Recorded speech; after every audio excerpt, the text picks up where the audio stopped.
우리 지난 몇 주 동안 스가랴가 본 이 8가지 환상을 통해서 하나님께서 어떤 계획을 가지고 하나님 나라를 이루어 가시는지, 즉 하나님의 구원 계획을 살펴보고 있습니다. 이 첫 번째부터 5번째 환상까지는 성전과 예루살렘의 회복에 대한 메시지였습니다. 즉 복음이었죠. 하나님께서 어떻게 무너진 성전과 그리고 예루살렘 성을 회복할 것인지, 이에 대해서 하나님께서 복음을 선포하셨습니다. 그런데 오늘 나눌 6번째부터 8번째 마지막 환상까지는 하나님의 심판에 대한 메시지입니다. 하나님의 구원 계획 속에는 의인의 구원뿐만 아니라 악인의 심판이 포함되어 있습니다. 오늘 말씀을 통해서 하나님께서 악인들을 어떻게 심판하시는지, 그리고 의인을 구원하시고 악인을 심판하시는 하나님의 궁극적인 목적이 무엇인지 스가랴 5장 6장 말씀을 통해 간단하게 살펴보도록 하겠습니다. 6번째 환상은 날아가는 두루마리에 대한 환상입니다. 스가랴 5장 1절부터 3절, 내가 다시 살펴보니 두루마리 하나가 날아가고 있었다. 그때 그 천사가 나에게 물었다. 내가 무엇을 보느냐? 날아가는 두루마리가 보입니다. 그 길이는 10m 정도 되고 그 폭은 5m 정도 됩니다. 라고 말했습니다. 여기에는 온 세상에 휩쓸 저주가 기록되어 있다. 한쪽에는 도둑질하는 자들이 모두 제거될 것이라 라고 기록되어 있고, 또 한쪽에는 모든 거짓 맹세하는 자들이 제거될 것이라고 기록되어 있다 라는 말씀. 스가랴가 무엇을 보았습니까? 길이가 10m, 폭이 5m 정도 되는 날아가는 두루마리를 보았습니다. 그 두루마리에는 앞뒤로 도적하는 자들과 모든 거짓 맹세하는 자들이 제거될 것이다 라고 기록되어 있습니다. 도대체 이 환상의 의미가 무엇입니까?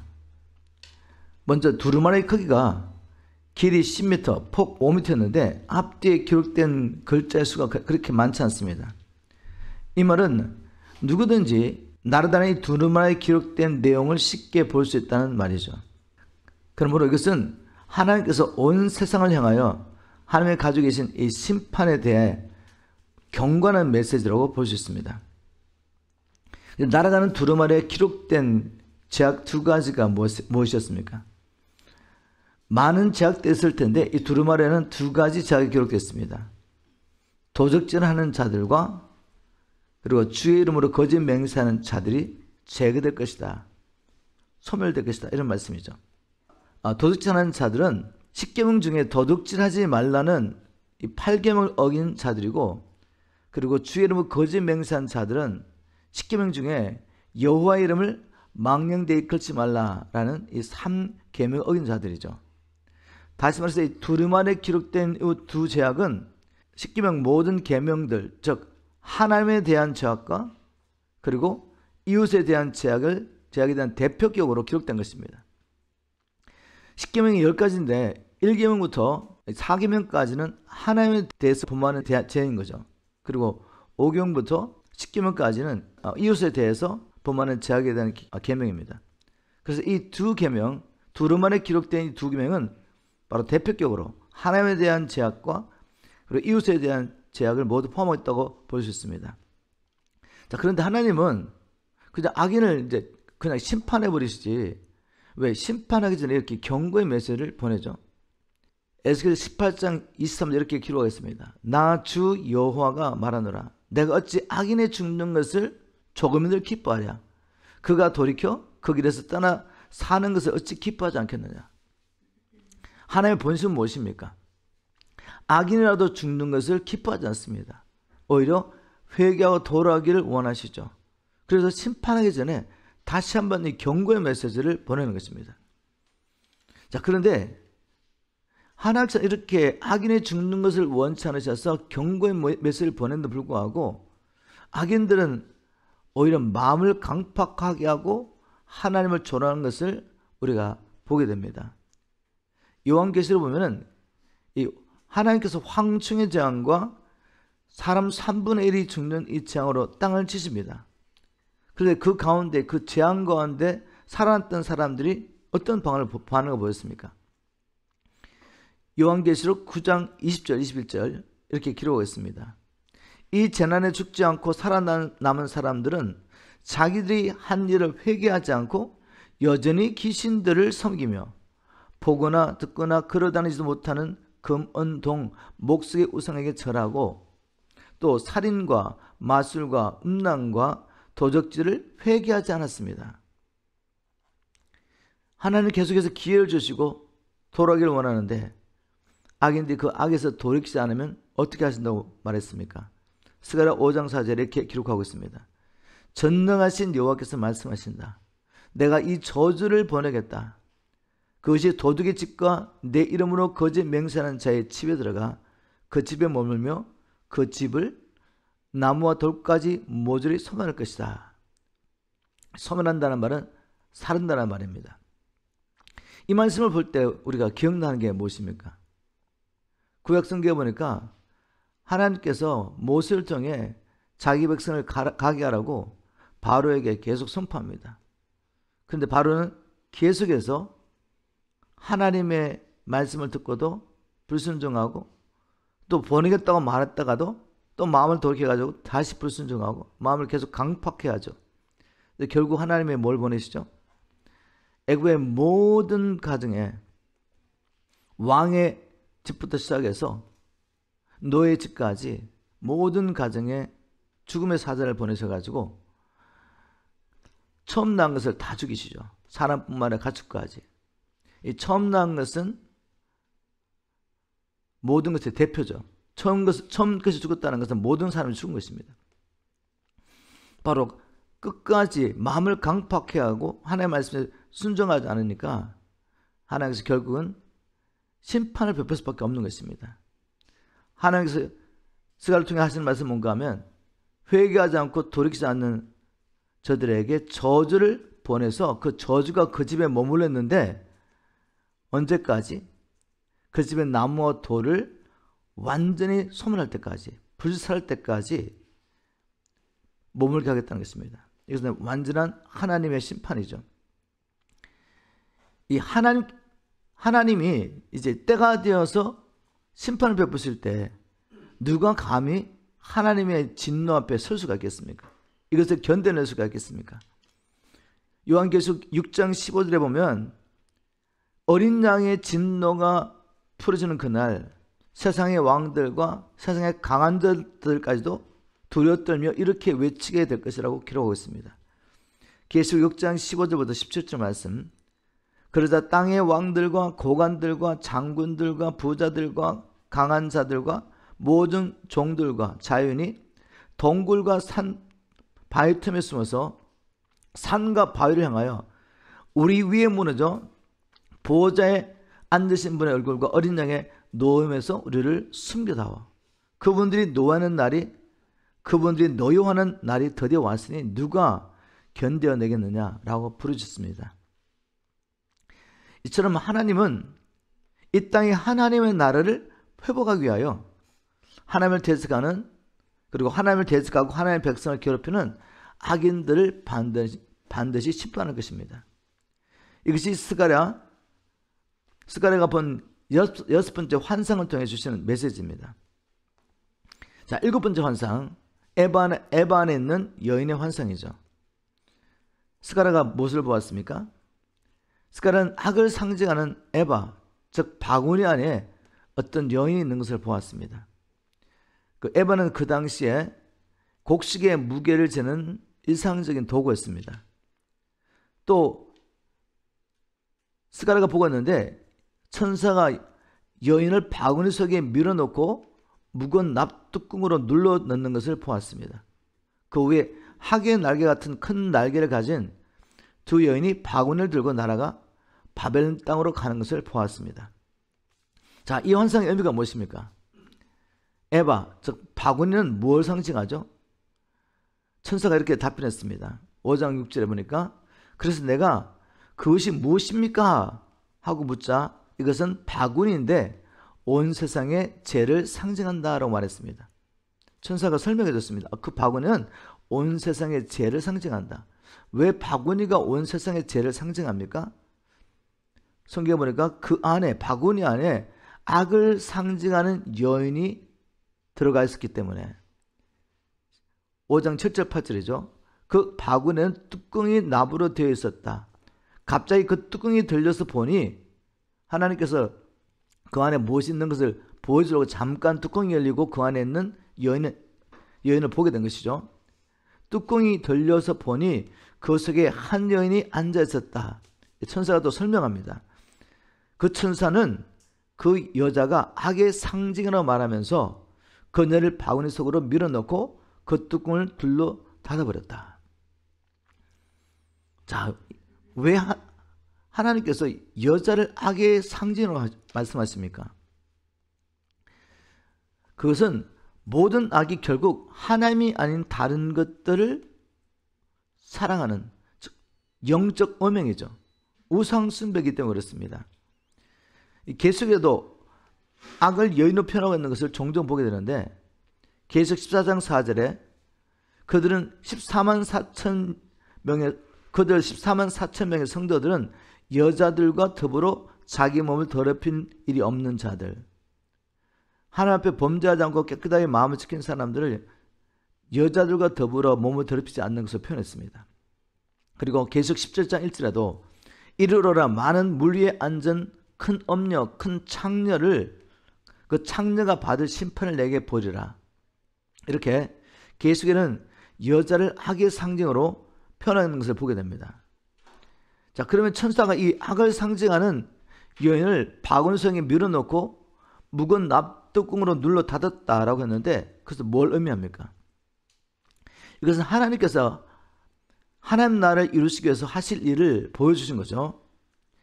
그것은 온 세상의 악을 상징하는 여자를 바구니 속에 밀어넣는 것은 이제 하나님께서 더 이상 이 악이 세상에 활동하는 것을 허락하지 않겠다는 것입니다.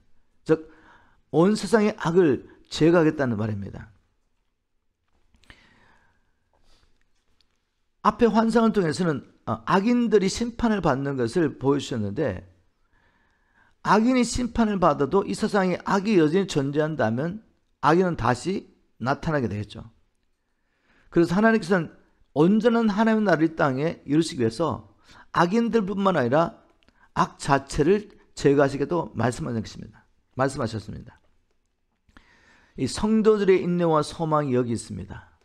이제 앞으로 하나님의 말씀을 통해 보면 이 세상은 더욱더 불법으로 가득하게 되고 온 세상이 불법으로 가득하게 될 때 다니엘서를 통해 보면 적그리스도가 나타나서 온 세상을 통치하게 됩니다. 이 적그리스도가 나타나면 이 적그리스도는 주의 몸된 교회를 강력하게 핍박하게 될 것입니다. 이것을 주님께서는 마지막 때 징조로서 너희가 나를 믿는 믿음 때문에 너희가 단지 내게 속했다는 것 때문에 모든 민족에게 핍박을 받게 될 것이다 라는 말씀이 바로 이 적그리스도의 통치 안에서 온전히 성취될 것입니다. 적그리스도는 자기 형상을 세워놓고 누구든지 그 형상에 절하지 않는 자를 목베어 죽일 것이라고 계시로 기록되어 있죠. 그리고 또 이마와 손등에 표를 받게 하고 이 표가 없는 사람은 아무것도 사고 팔 수 없게 하므로 이런 방법을 통해서 하나님께 속한 자를 색출해낼 것입니다. 그리고 핍박할 것입니다. 그런데 하나님께서 시간을 정하셨죠. 3년 반 동안 적그리스도 통치 안에서 성도들이 괴롭힘을 당할 것이라고 다니엘서와 계시를 통해 주님께서 말씀하셨습니다. 자, 이런 때에 우리의 소망과 우리의 믿음과 소망이 무엇이겠습니까? 그것은 하나님께서 반드시 악인뿐만 아니라 이 악을 이 세상에서 완전히 제거하신다는 것입니다. 이 믿음 때문에 성도들은 어떤 일이 있다할지라도 세상과 타협하지 않습니다. 아까 타협하지 않고 끝까지 믿음을 지킬 수 있는 것입니다. 이것이 스가랴를 통해서 스가랴가 본 환상을 통해 주시는 메시지입니다. 자, 그런데 스가랴가 보고 있는데 학의 날개 같은 날개를 가진 이 두 여인이 나타나서 바구니를 들고 어디로 가죠? 시날 땅, 바벨론 땅으로 날아가는 것을 보았습니다. 이게 뭘 의미하죠? 5장 9절부터 11절입니다. 그때 내가 살펴보니 두 여자가 하계 날개하고 같은 날개를 달고 내 쪽으로 날아오다가 그 바구니를 집어 하늘 높이 날아가 버렸다. 내가 그 천사에게 그들이 바구니를 어디로 가져가는 겁니까? 하고 묻자 그는 나에게 이렇게 대답하였다. 그들이 바벨로니아로 가서, 즉 신할 땅이죠. 개혁성경을 신할 땅으로 번역했습니다. 바벨로니아로 가서 그 바구니를 넣어둘 집을 짓고 그것이 완성되면 그 바구니는 그곳에 제자리에 놓여질 것이다. 이렇게 표현했습니다. 자, 이 말씀을 통해서 악에 대한 하나님의 계획이 무엇인지 우리가 알 수 있습니다. 하나님은 의인들에 대한 계획도 가지고 계시지만 악인과 또 악에 대한 하나님의 계획이 있습니다. 악에 대한 하나님의 계획은 첫 번째 뭐죠? 악을 하나님의 백성이 거하는 이 가나안 땅에서 신할 땅, 즉 바벨론 땅으로 옮기는 것입니다. 바로 이 말씀을 통해 우리가 알 수가 있죠. 두 여자가 하계 날개와 같은 날개를 달고 바구니를 집어 하늘 높이 날아가 바벨론으로 날아갔다. 이 말씀을 통해서 하나님께서 하나님의 백성이 사는 이 거룩한 땅에서 악을 온전히 제거해서 분리하겠다는 것이죠. 이제 더 이상 이 거룩한 땅, 하나님의 백성이 거하는 땅에 악이 없기 때문에 하나님의 백성들이 유혹을 받고 넘어질 일이 없다는 것입니다. 더 이상 악은 하나님이 택하신 하나님의 백성이 거하는 이 땅에서 활개치며 다닐 수 없을 것입니다. 그리고 악에 대한 하나님의 계획은 두 번째 뭔가 하면 하나님은 악을 완전히 철저히 심판하신다는 것이죠. 자, 그 말씀을 바로 그 바구니를 넣어둘 집을 짓고, 그 바구니 안에 뭐가 있죠? 악이 있습니다. 악을 세상의 모든 악이 그 안에 있는데 이 악을 둘 집을 짓고 그것이 완성되면 그 바구니는 그곳에 제자리에 놓여질 것이다. 즉 제초소에 머물게 될 것이다. 이 악을 가둘 집을 짓고 그것이 완성되면 그 집이 감옥 같은 역할을 하면서 거기에 감금되어 있다는 말이죠. 여러분, 이 말씀을 들을 때 생각나는 말씀 없습니까? 요한복음 14장 2절 3절에 보면 이런 말씀이 있습니다. 내가 너희를 위하여 처소를 예비하러 가노니 가서 너희를 위하여 처소를 예비하면 내가 다시 와서 너희로 내게로 영접하여 나 있는 곳에 너희도 있게 하리라. 지금 하나님께서는, 예수님께서는 주를 믿는 성도들이 영원히 거할 처소, 집을 예비하고 있습니다. 그리고 이 집이 완성되면 주님이 오셔서 우리를 데려가시다고 말씀하시죠. 데려가셔서 주님이 예비하신 그 처소에 우리를 두시고 우리와 함께 영원히 살겠다라고 말씀하셨습니다. 그런데 또 하나님께서 뭐를 예비하고 계신다고요? 악을 가둬놓을 집을 지금 예비하고 있습니다. 이게 완성되면 악이 온 세상에서 분리되어 가지고 그곳에 머물면서 영원토록 심판을 받게 되죠. 악을 위한 처소가 완성되면 그곳에 갇혀서 영원한 심판을 받게 될 거라고 말씀하셨는데, 악이 영원히 감금되어 심판을 받을 장소가 어디겠습니까? 바로 불못이죠. 요한계시록 20장 10절에 이렇게 기록했습니다. 또 저희를 미혹하는 마귀가 불과 유황못에 던지우니 거기는 그 짐승과 거짓 선지자도 있어 세세토록 밤낮 계름을 받으리라. 악이 영원히 들어갈 처소, 그것은 바로 불못입니다. 이처럼 하나님은 이 땅에 온전한 하나님의 나라를 이루기 위해 악인뿐만 아니라 그 악 자체를 제거하겠다고 말씀하십니다. 이것이 스가랴가 본 7번째 환상을 통해 주시는 메시지죠. 자, 마지막 환상, 8번째 환상은 두 노산 사이에서 나오는 네 병거 전차에 대한 환상입니다. 스가랴는 무엇을 보았습니까? 두 노산에서 나오는 네 천사들이 주님의 명령을 따라서 땅을 두루다니는 것을 보았습니다. 그리고 스가랴는 주님께서 이렇게 말씀하신 걸 들었습니다. 북쪽으로 간 자들이 내 노임을 가르쳤다 라고 말씀한 걸 들었죠. 자, 이 환상의 의미가 무엇입니까? 네 천사가 두 노산에서 나왔다고 말했는데 6장 1절을 보니까 내가 다시 살펴보니 4대의 천사가 놋산으로 된 두 산에서 나왔다고 했는데, 이 놋은 성경에 하나님의 심판을 의미합니다. 심판. 신명기 28장 23절에 하나님의 백성이 범죄하게 될 때 하나님께서 심판의 통로로 뭘 어떻게 하신다고 말씀하셨습니까? 네 머리 위에 하늘은 놋이 되고 내 아래의 땅은 철이 될 것이며, 이처럼 이 놋은 하나님의 심판을 상징하기 때문에 이 놋산에서 네 천사들이 나왔다는 것은 하나님의 심판을 지팡하기 위해서 이 네 전차가 나왔다고 볼 수 있는 것입니다. 자, 그러면 네 천사는 뭘 의미하죠? 2절부터 5절까지 네 천사에서 이렇게 묘사하고 있습니다. 그 첫 번째 전차는 붉은 말들이 끌고, 두 번째 전차는 검은 말들이, 세 번째 전차는 백마들이, 네 번째 전차는 얼룩말들이 끌었다. 내가 나에게 말하던 천사에게 내주 이것이 무엇입니까? 라고 물었습니다. 그가 나에게 이것들은 하늘의 네 영인데 온 세상에 주 앞에 섰다가 나가는 것이다 라고 답변했습니다. 이 네 전차들은 하나님을 대신하여 온 세상을 심판하도록 본을 받은 하늘의 네 영, 네 천사된 것을 알 수가 있습니다. 이 네 전차들, 붉은 말이 이끄는 전차가 있었고, 또 검은 말이 이끄는 전차, 그리고 흰 말이 있는 전차, 얼룩말이 이끄는 전차는 계시록 6장 2절부터 8절에 등장하는 네 말과 흡사하죠. 이 네 전차가 뭘 의미하는지 해석이 여러 가지입니다.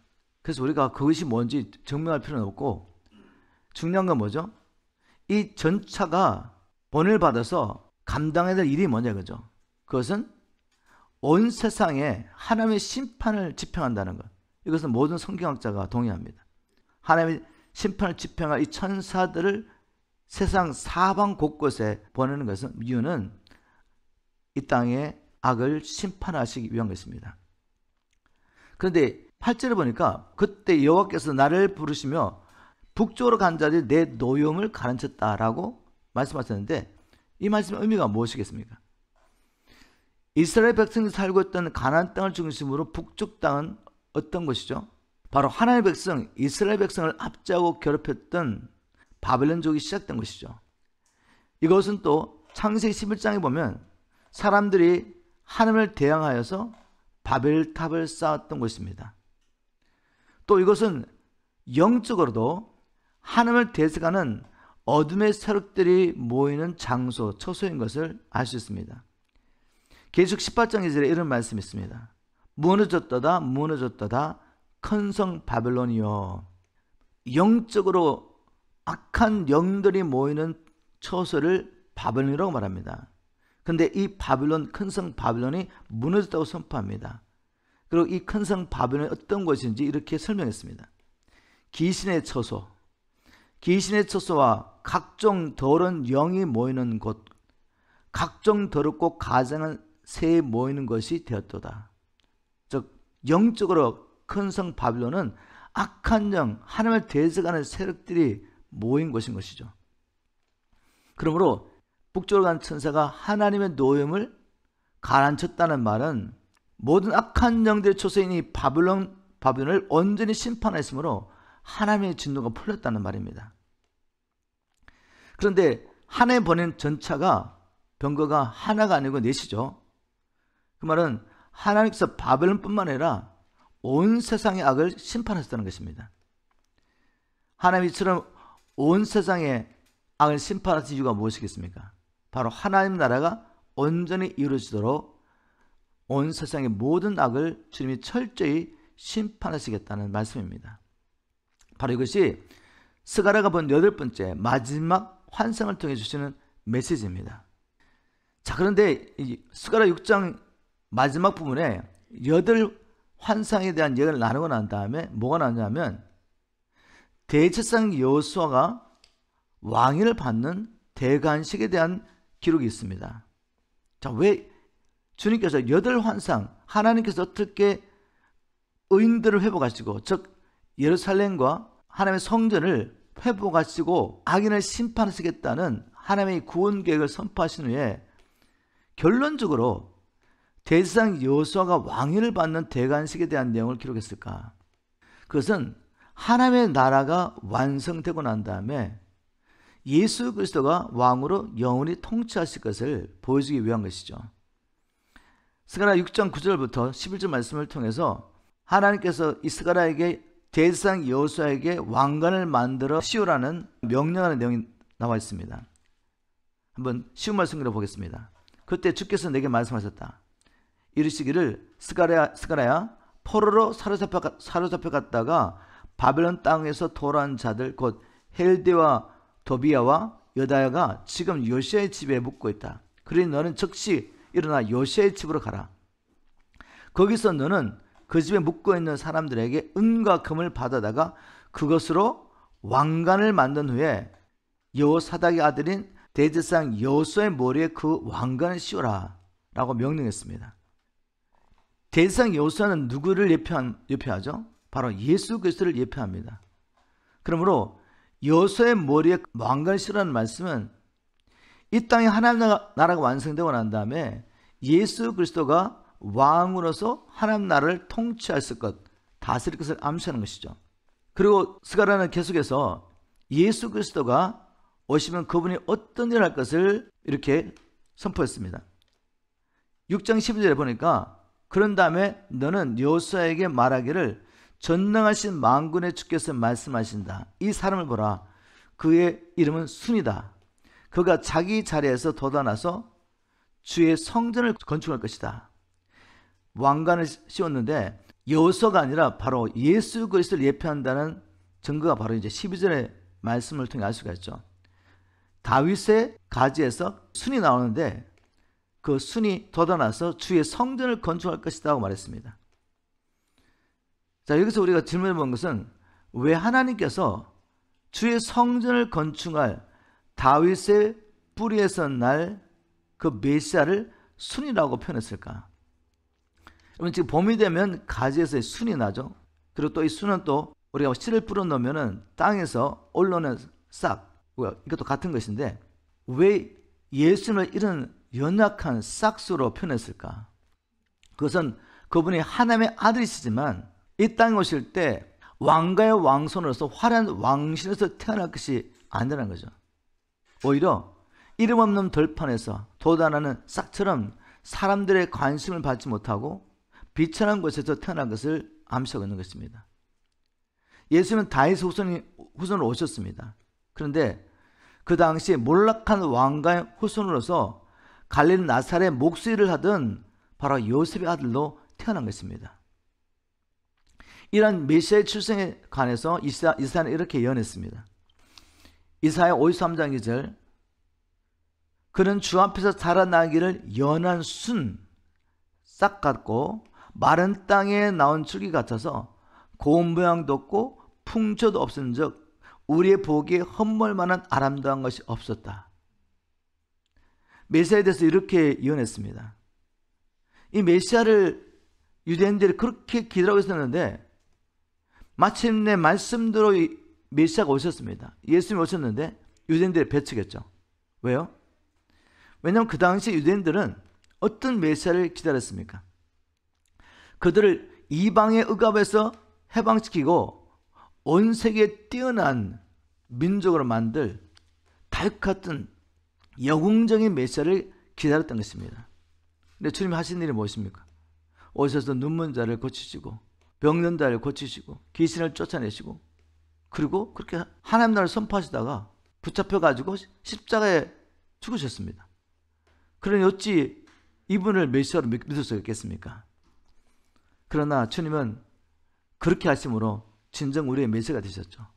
우리를 죄와 사단의 권세에서 하나님의 심판에서 우리를 구원하신 진정한 메시아였는데 그들은 거기에 보이지 않았습니다. 이 마른 땅에서 난 줄기 같은 연약한 예수님께서 어떻게 주의 성전을 건축할 수 있었습니까? 첫 번째는 고난받고 죽으신 후에 사흘 만에 부활하심으로 성전을 건축합니다. 요한복음 2장 19절에 보면 이런 말씀이 있습니다. 예수께서 대답을 가라사대 너희가 이 성전을 헐라 내가 사흘 만에 일으키리라. 유대인들이 야 네가 하나님의 아들인 증거를 보여줘. 그랬더니 그 당시에 수르바벨이 재건한 그 성전은 아주 볼품이 없었습니다. 그래서 헤롯 왕이 유대인들의 환심을 사기 위해 가지고 오랜 기간 동안에 예루살렘 성전을 웅장히 짓고였는데, 유대인들이 와서 하나님의 아들 된 증거를 보여달라고 하니까 이걸 무너뜨리라는 거죠. 그리고 내가 사흘 만에 일으키겠다. 자, 왜 이렇게 말씀하셨죠? 21절에 보니까 요한복음 2장 21절, 그러나 예수는 성전된 자기 육체를 가리켜 말씀하신 것이라. 죽은 자 가운데서 살아나신 후에야 제자들이 이 말씀하신 것을 기억하고 성경과 및 예수의 하신 말씀을 믿었더라. 즉 예수는 자기 몸을 성전으로 여겼던 것입니다. 그래서 그분의 죽으심을 성전이 무너진 것으로 여겼고, 그분이 사흘 만에 부활하신 것을 성전의 회복으로 여기셨던 거죠. 그래서 주님께서는 사흘 만에 죽은 자 가운데서 일어나심으로 성전을 건축하셨습니다. 그리고 또 두 번째는 믿는 자들에게 성령을 부어주심으로 주의 성전을 건축하셨죠. 고린도 전서 3장 16절에 너희가 하나님의 성전인 것과 하나님의 성령이 너희 안에 거하신 것을 알지 못하느냐. 예수 그리스도의 몸 안에 하나님의 성령이 계심으로 그분이 성전이셨는데, 이제 성천하신 후에 성령을 교회에게, 성도들에게 보내심으로 이제 우리 믿는 자 안에 하나님의 영이 계심으로 우리가 성전된 것입니다. 이제 하나님께서 주의 백성들을 통해서 이 복음을 열방 가운데 선포하게 하시고, 이 복음을 믿고 회개함으로 나오는 자들에게 예수님께서 성령을 보내시면서 하나님의 거하실 성전을 지금 건축하고 있습니다. 스가랴는 예수 그리스도께서 이 성전을 건축할 뿐만 아니라 영광을 얻고 왕같은 제사장으로 다스릴 것이라고 말했습니다. 스가랴 6장 13절, 그가 주의 성전을 건축하고 영광을 얻을 것이니 곧 그가 왕의 자리에 앉아 자기의 백성을 다스릴 것이다. 또한 그 왕의 자리에 한 제사장이 함께 앉을 것인데, 이 두 사람이 평화롭게 조화를 이루어 왕으로서 또한 제사장으로서 함께 나를 다스려 나갈 것이다. 자, 이 말씀의 의미가 뭔지 한번 풀어보겠습니다. 첫 번째, 예수님은 성전을 건축할 뿐만 아니라 영광을 얻게 될 것이다 라고 말씀하셨죠. 예수님은 죽은 자 가운데 부활하심으로 무너진 성전을 회복하셨습니다. 그리고 예수님께서 죽기까지 아버지의 말씀에 순종한 후에 아버지가 어떻게 하셨죠? 예수 그리스도에게 모든 이름에 뛰어난 영광을 주십니다. 그래서 하늘에 있는 것이나 땅에 있는 것이나 땅 아래 있는 모든 것으로 예수의 발 아래 무릎 꿇게 하고 예수를 주라 신하여 하나님께 또 영광을 돌리게 하시죠. 성전을 건축하신 후에 그분은 말씀대로 영광을 얻으셨습니다. 자, 그리고 왕의 자리에 앉아서 이제 자기의 백성을 다스리는데, 스가랴가 뭐라고 말했습니까? 왕의 자리에 앉아서 다스리는데 그 왕의 자리에 또 한 제사장이 함께 앉을 것이다 라고 말했습니다. 같은 왕의 자리입니다. 그런데 예수 그리스도가 왕으로 다스리고 또 제사장이 다스린다고 말했는데, 자, 이 말씀이 두 사람이 다스린다는 말이 아닙니다. 예수님께서 왕같은 제사장으로 하나님의 나를 다스리겠다는 말씀이죠. 예수님은 죽은 자 가운데 부활하심으로 사단의 머리를 깨뜨리시고 누구든지 예수를 믿는 자들을 구원하시는 왕이십니다. 그리고 그분은 지금도 살아계셔서 우리 위해서 중보하고 계시죠. 로마서 8장 34절 그리고 히브리서 7장 25절에 그분은 항상 살아서 우리 위해서 중보하시는 제사장의 역할을 하시면서 왕같은 제사장으로 우리를 다스리고 있는 것입니다. 그런데 이제 주님께서 또 어떻게 왕같은 제사장으로 온 세상을 다스리겠습니까? 저와 여러분을 왕같은 제사장으로 삼으심으로 이제 우리가 그리스도의 영을 모시고 또 그리스도와 함께 하늘의 보호자에 앉아 있습니다. 바울이 바로 이 비밀을 깨달았죠. 우리가 그리스도와 함께 죽을 뿐만 아니라 그리스도와 함께 새生명 가운데 부활하여서 이제는 그리스도와 함께 하늘의 보호자에 앉아서 다스렸단 말했죠. 그리고 베드로 전서 2장 9절에 보면 우리가 왕 같은 제사장입니다. 주님께서는 우리를 통해 지금 온 세상을 다스리고 계신 거죠. 근데 스가랴는 또 뭐라고 말했냐면 이방인들이 주의 성전을 세운 일에 동참할 것이다 라고 말했습니다. 자, 우리는 이방인이니까 뭐 이게 전혀 문제가 없는데 그 당시에 유대인들에게 이 말씀은 아주 충격적인 말씀이죠. 이방인들이 어떻게 하나님의 백성이 되며 언약의 백성이 되며 그리고 성전을 짓는다고? 여러분, 스룹바벨과 바벨론 돌았던 사람들이 뭐 때문에 핍박을 받았습니까? 사마리아에 살고 있던 사람들이 야, 우리도 같이 짓자 라고 말했는데 야, 너희들은 하나님의 이 언약에 아무런 관계없는 사람들이야. 그리고 성전 짓는 일을 못하겠죠. 그래서 그들이 스룹바벨과 하나님의 백성들을 막 핍박했습니다. 자, 그런 상황인데 지금 스가랴가 뭐라고 말합니까? 6장 15절에 보니까 또 장차 그날에 아주 먼 곳에 사는 사람들이 이를 올라와서 주의 성전 건축을 도울 것이다 라고 말했습니다. 여기 아주 먼 곳에 사는 사람들 어떤 사람이겠습니까? 이스라엘 민족의 관점을 보면 이 먼 곳에 있는 사람들은 이방인들입니다. 이것은 이방인들이 유대인들의 남은 자들과 함께 하나님의 거하실 성전을 세워갈 것을 암시하고 있는 것이죠. 바울은 이에 대한 계시를 받고 이렇게 기록했습니다. 에베소서 2장 18절. 그래서 이방인이나 유대인이 모두 그리스도를 통해 한 성령님 안에서 아버지께로 나아갈 수 있게 됐습니다. 즉 예전엔 이방인들은 하나님의 언약의 백성들과 함께 할 수 없었습니다. 아브라함의 후손에게 주신 이 하나님의 약속들에 참여할 수 없었죠. 하나님 나라에 참여할 수 없었습니다. 그들은 원수 같았죠. 근데 이방인과 이 유대인의 높은 담을 하나님 무엇을 하셨습니까? 예수 그리스도를 통해 예수 그리스도 십자가를 통해서 화목하게 하십니다. 그리고 선포하는 말씀이 뭔가 하면 이제는 이방인과 유대인들이 그리스도 안에서 함께 아버지 앞에 나올 수 있게 되었다. 19절에 그러므로 이제부터는 여러분 이방인들이 에베소의 성도는 이방인들이죠. 그러므로 이제부터는 여러분의 외국인이나 나그네가 아니라 성도들과 똑같은 시민이며 하나님의 가족입니다. 그리고 22절에 뭐라고 말했습니까? 여러분은 성령 안에서 하나님의 계실 집이 되기 위해 그리스도 안에서 함께 지어져 가고 있습니다. 이제 이방인들이 하나님의 거하실 성전 건축에 동참하게 됐습니다. 그리고 지금은 이방인의 때죠. 우리가 이방인입니다. 하나님의 택하신 선민 이스라엘 백성들은 아직도 메시아를 기다리고 있습니다. 이미 2000년 전에 예수 그리스도께서 말씀대로 오셔서 죽으시고 부활하셨는데 그리고 성천하셨는데 아직 가려져 있죠. 지금은 이방인들이 이 복음을 들고 열방에 이 복음을 전파하면서 열방 가운데 택하신 하나님의 백성들이 성령을 받고 하나님의 거하신 성전을 지어져가고 있습니다. 그런데 이제 장차 어떻게 된다고 말하죠? 유대인들도 눈이 열리고 예수 그리스도를 메시아로 인정해야 된다는 거죠. 그게 스가랴 6장 15절에 나와 있습니다. 또 장차 그날에 아주 먼 곳에 사는 사람들이 이르러 올라와서 주의 성전을 도울 것이니 그때가 되면 이방인들이 하나님 나라를 막 두르고 이방인들이 하나님의 성전을 세운 것을 보게 될 때 유대인들이 어떻게 반응한다고요? 그제야 너희가 전능하신 만군의 주께서 나를 너에게 보내신 줄을 알게 될 것이다.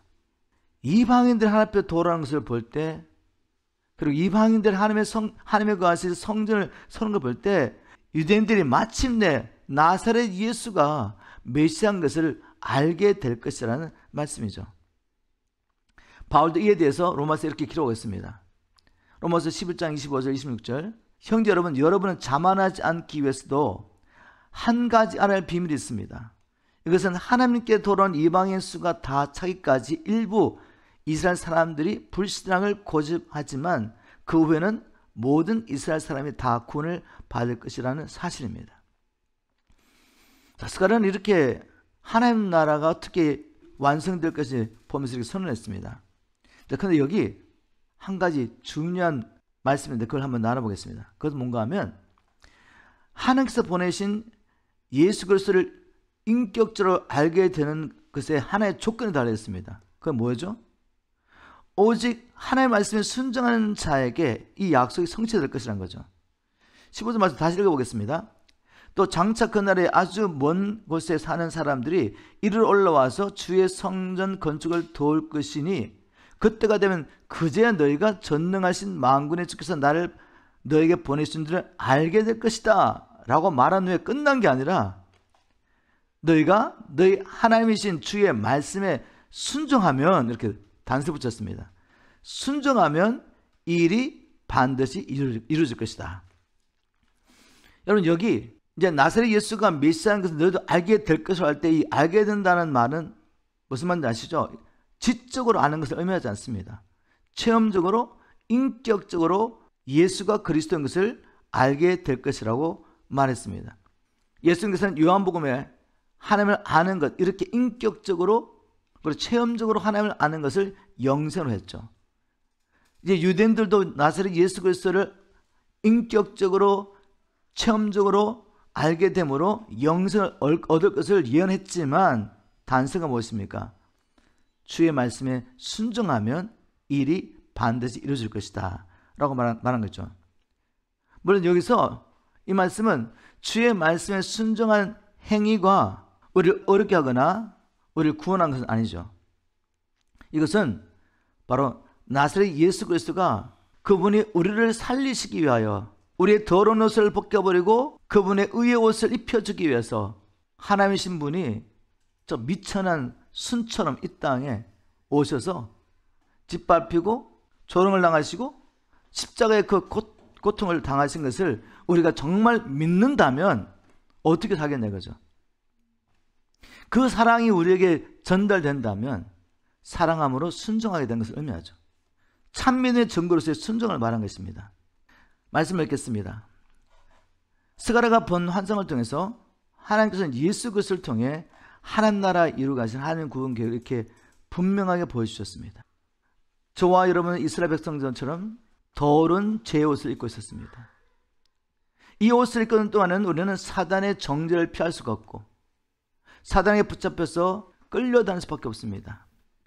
포로로 끌려간 이스라엘 백성들을 사로잡힌 자라고 했는데 이 사로잡혔다는 말은 뭔가 하면 원의 의미는 옷을 벗겨서 끌려가는 것을 상징합니다. 그 당시에 어떤 나라가 한 민족을 점령하면 포로로 끌려갈 때 옷을 다 벗기고 쇠고랑에 채워가지고 그렇게 끌고 갔다고 합니다. 바로 우리가 예수 그리스도께서 우리 더러운 옷을 벗겨주기 전에 마귀의 참소를 받을 뿐만 아니라 마귀에 붙잡혀서 영적으로 보면 완전히 벌거벗어가지고 쇠고랑을 채인 상태로 마귀가 끌려다녔던 것입니다. 이런 우리를 주님께서 어떻게 구원하셨습니까? 내가 너를 용서해줘 이렇게 말씀한 게 아니에요. 공의 하나님은 형벌 받을 자를 심판해야 됩니다. 그런데 그 심판하는 방법이 한 가지밖에 없어요. 죄의 삭은 사망이기 때문에 천지 만물을 창조하신 하나님의 아들이 연약한 싹스로 이 땅에 태어나신 것입니다. 그리고 우리를 위해서 십자가에 죽으셨습니다. 자, 이 사랑을 안다면 우리가 어떻게 살겠습니까? 우리를 구원하신 하나님의 목적대로 예수 그리스도와 함께 하나님의 거하실 성전을 세워가는 이 일, 하나님 나라를 이루어가는 이 일에 헌신하지 않겠습니까? 하나님께서 이 스가랴를 통해 보여주신 여덟 환상을 통해 보여주신 이 하나님의 구원 계획이 저와 여러분의 마음속에 새겨지기를 주님을 축복합니다. 그래서 남은 생에 주님께서 거하실 성전이 하루속히 완성될 수 있도록 이 복음을 들고 아직도 복음을 알지 못한 저들을 위하여 우리의 생명을 내어놓고 그리스도의 복음을 증거하는 저와 여러분 되기를 주님으로 축복합니다.